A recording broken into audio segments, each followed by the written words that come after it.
ఓం సెన్నో మిత్రస్యం వరుణః సెన్నో భవత్పర్యమా సెన్న ఇంద్రో బృహస్పతిః సెన్నో విష్ణురుక్రమా. ఓం గురుర్బ్రహ్మ గురుర్విష్ణు గురుర్దేవో మహేశ్వరః గురుర్ సాక్షాత్ పరం బ్రహ్మ తస్మై శ్రీ గురవే నమః. ఎస్పీ ఛానల్ కి స్వాగతం సుస్వాగతం. మనం ద్వాదశ జ్యోతిర్లింగాలను చెప్పుకుంటూ ఉన్నాం. దానిలో భాగంగా కేదార క్షేత్ర మహిమను చెప్పుకున్నాము. ఇప్పుడు భీమశంకర జ్యోతిర్లింగం చరిత్రను చెప్పుకుందాం. భీమశంకర జ్యోతిర్లింగం ఏ విధంగా ఆవిర్భవించిందో చెప్పుకుందాం.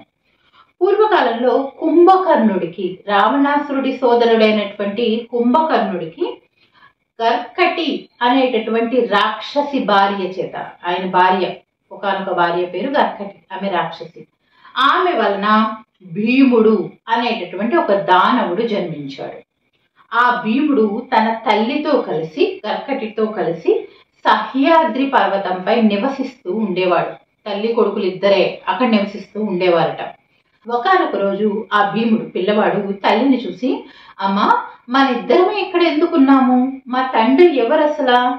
మా తండ్రి దగ్గర మనం ఎందుకు ఉండటం లేదు? పెద్దలు ఎవరు మన దగ్గర ఎందుకు లేరు అని చెప్పి పిల్లవాడు ప్రశ్నించడంతో ఆ గర్కటి ఈ విధంగా చెప్తూ ఉంటుంది.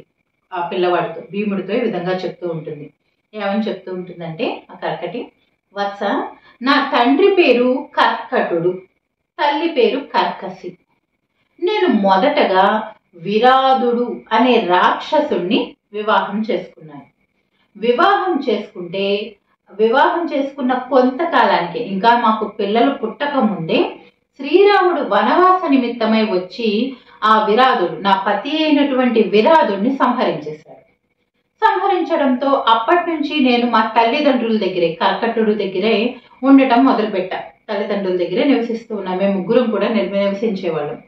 సరే, ఒకానొక రోజు మా తల్లిదండ్రులు సుతీక్షణ మహర్షిని చూసి, చాలా కాలం తర్వాత, ఆయన అటువైపుగా వెళ్తూ ఉండగా చాలా కాలం తర్వాత నరమాంసం దొరకటంతో ఆయన ఎవరు అని ఆలోచించకుండా నరమాంసం మీద ఉన్నటువంటి ఆపేక్షతోటి, కోరికతోటి ఒక్కసారిగా సుతీక్షణ మహర్షి మీద పడ్డారు నా తల్లిదండ్రులు ఇద్దరూ కూడా. వెనువెంటనే సుతీక్ష మహర్షి కోపంతో వారిరువురిని కూడా కళ్ళెర్ర చేసి భస్మం చేసేశాడు. దాంతో నేను ఏకాకినైపోయాను, ఒంటరినైపోయాను. ఒంటరిగా ఉండి నేను ఇక్కడ ఈ సహ్యాద్రి పర్వతం మీదే నివాసం ఏర్పరచుకుని ఉండటం మొదలుపెట్టాను. సరే, ఇలా ఒంటరిగా ఉన్న నా దగ్గరికి ఒకానొక సమయంలో రావణాసురుడి సోదరుడైనటువంటి కుంభకర్ణుడు వచ్చాడు. వచ్చి నన్ను చూసి, నన్ను మెచ్చుకుని గాంధర్వ పద్ధతిలో వివాహం ఆడి కొంతకాలం ఇక్కడ ఉండి తిరిగి లంకా నగరానికి వెళ్ళిపోయాడు. లంకా నగరానికి నన్ను తీసుకువెళ్ళమంటే నన్ను తీసుకువెళ్ళలేదు. నేను ఒక్కదాన్నే ఇక్కడ ఉన్నాను. ఆయన వెళ్ళిన కొంతకాలానికి నీవు జన్మించావు. నేను ఆయన వచ్చిన ఆ సమయంలోనే ఆయన్ని చూడటం, మళ్ళీ ఆయన తర్వాత చూడలేదు. లంకా నగరాన్ని కూడా నేను చూడలేదు. ఆయన తిరిగి మన దగ్గరికి రాలేదు. ఆ తదనంతర కాలంలో శ్రీరాముడు రావణాసురుడు తన భార్య అయిన సీతని అపహరించిన కారణంతో లంకా నగరానికి సేతువు నిర్మించి మహా గొప్ప వానర సైన్యంతో వెళ్ళి రావణాసురుణ్ణి, అదేవిధంగా మీ తండ్రి అయినటువంటి కుంభకర్ణుణ్ణి కూడా సంహరించేశాడని విన్నాను. విని అంతకుముందే నేను వెళ్ళలేదు.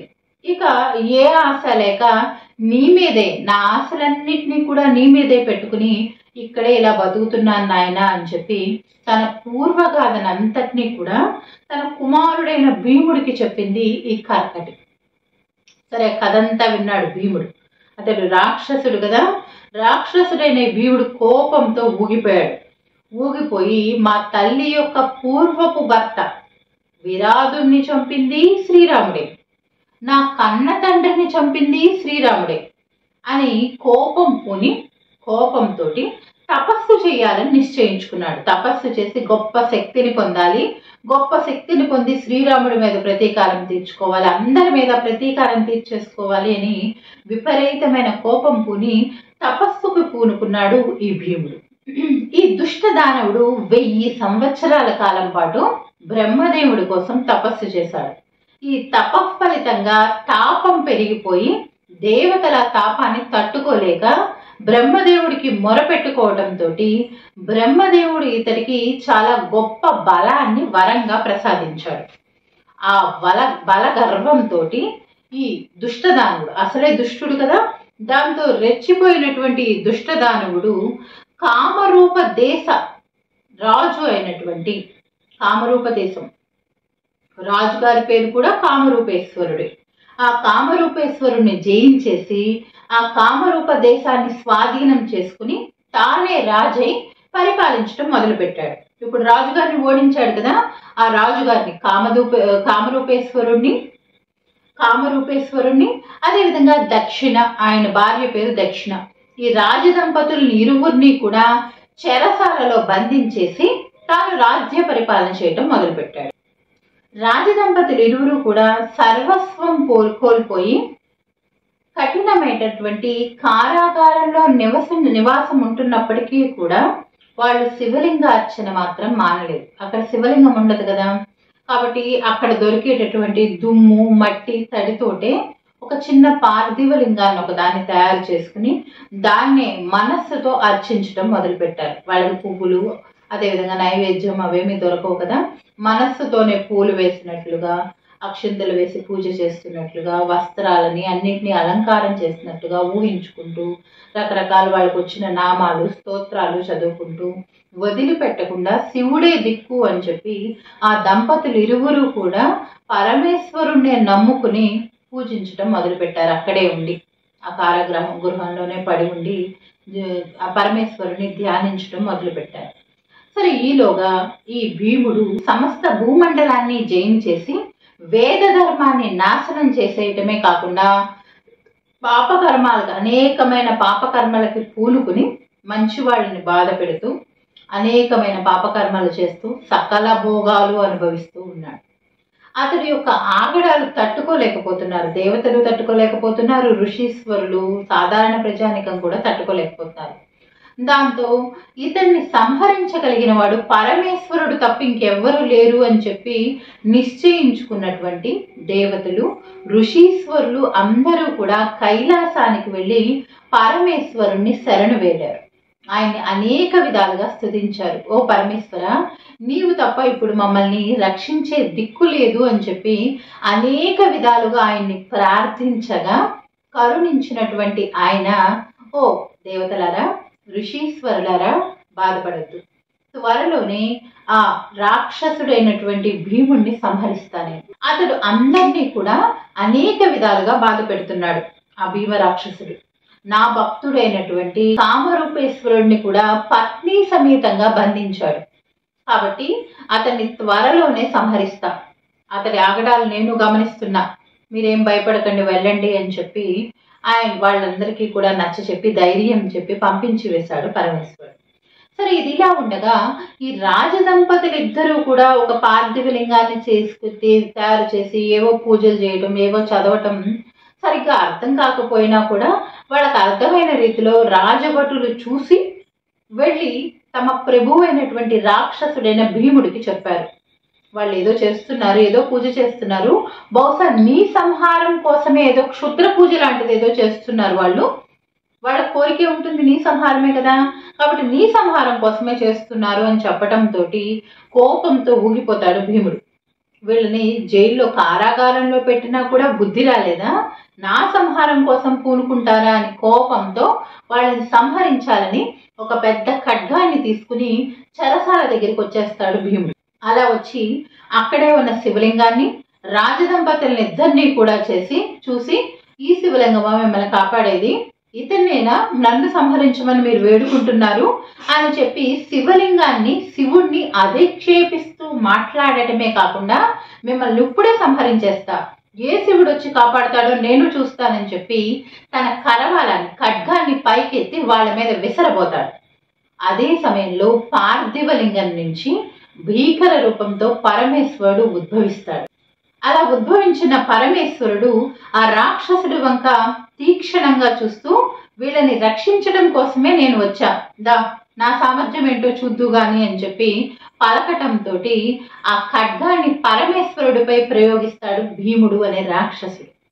పరమేశ్వరుడు ఆ ఖడ్గాన్ని తన పినాక సహాయంతో 100 ముక్కలు చేసేస్తాడు. 100 ముక్కలు చేయడంతో పరమేశ్వరుడిపై త్రిశూలం ప్రయోగిస్తాడు. అది కూడా వ్యర్థమైపోతుంది, పరమేశ్వరుడి దగ్గరికి కూడా వెళ్ళదు. దాంతో శక్తి అనే ఆయుధాన్ని ప్రయోగిస్తాడు భీముడు. శక్తి అనే ఆయుధం కూడా విఫలమైపోతుంది. పరమేశ్వరుని ఏ ఆయుధమైనా ఎలా తాకగలదు, ఎలా గాయపరచగలదు? అనేక రకాల అస్త్రశస్త్రాలను ఉపయోగిస్తాడు భీముడు. తనకు వచ్చినటువంటి అస్త్రశస్త్రాలన్నింటినీ కూడా మంత్రపూర్వకంగా పరమేశ్వరుడిపై ప్రయోగించేస్తాడు. కానీ ఏ అస్త్రశస్త్రాలు కూడా పరమేశ్వరుడిని తాకలేవు, నిర్వీర్యమైపోతూ ఉంటాయి.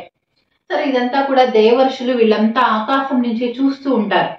అది గమనించిన నారద మహాముని గబోబా వచ్చి, ఓ పరమేశ్వర, నీవు ఇతనితో ఆడుకుంటున్నావా?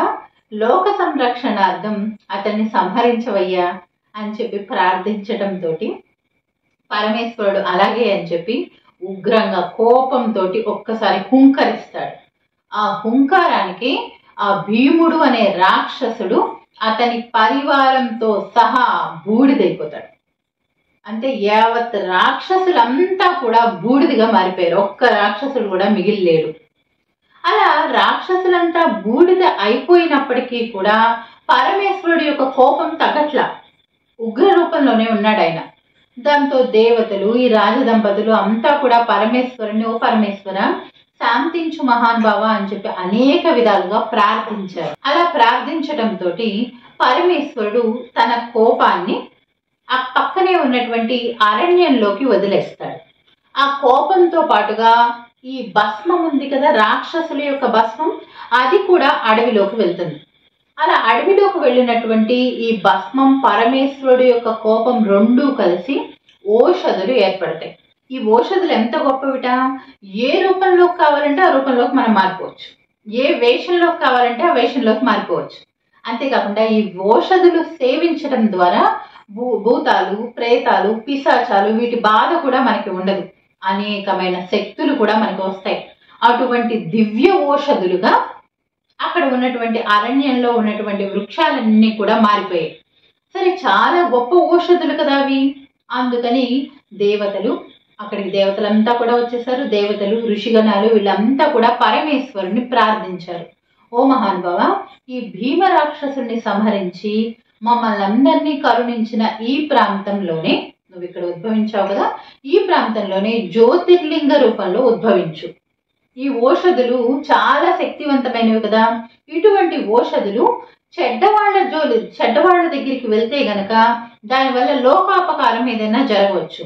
కాబట్టి ఈ ఓషధులని సంరక్షిస్తూ నువ్వు ఇక్కడే నివాసం ఉండు అని చెప్పి పరమేశ్వరుని ప్రార్థించడంతో అందరి ప్రార్థనని విని మన్నించినటువంటి పరమేశ్వరుడు ఆనాటి నుంచి భీమాశంకరుడు అనేటటువంటి పేరుతో అక్కడే జ్యోతిర్లింగ రూపంలో నివసిస్తూ ఉన్నాడు.